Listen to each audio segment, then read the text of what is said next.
భారత జట్టు ఛాంపియన్స్ ట్రోఫీలో బంగ్లాదేశ్పై 6 వికెట్ల తేడాతో విజయం సాధించి టోర్నమెంట్ని గెలుపుతో ఆరంభించింది.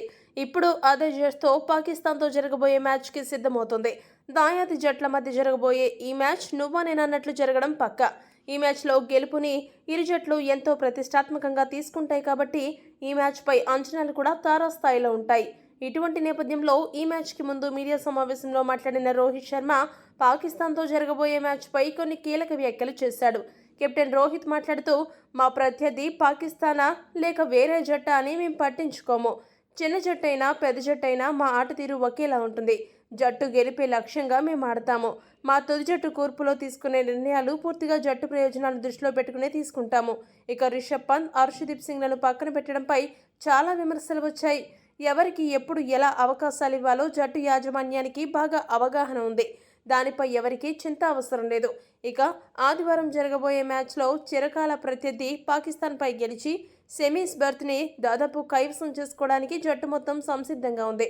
అయితే మా జట్టులో గిల్ బ్యాక్ టు బ్యాక్ సెంచరీలు సాధించి టీమిండియా విజయాల్లో కీలక పాత్ర పోషించడం చాలా గర్వంగా ఉంది. గిల్కి ఏ సమయంలో ఎలా ఆడాలో మంచి అవగాహన ఉంది.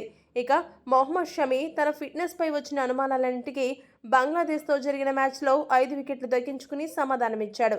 షమి ఈ మ్యాచ్లో ప్రదర్శన కనబరచగలడనే నమ్మకం మాకు ఎప్పటి నుండో ఉంది. ఈసారి ఛాంపియన్స్ ట్రోఫీలో మా జట్టు తరపు నుండి శుభ్మన్ గిల్, మొహమ్మద్ షమి ఈ ఇద్దరు కీలకంగా మారనున్నారు. పాకిస్తాన్పై వీరిద్దరూ మరోసారి ఇటువంటి ప్రదర్శన కనబరుస్తారని టీం మొత్తం నమ్ముతుంది.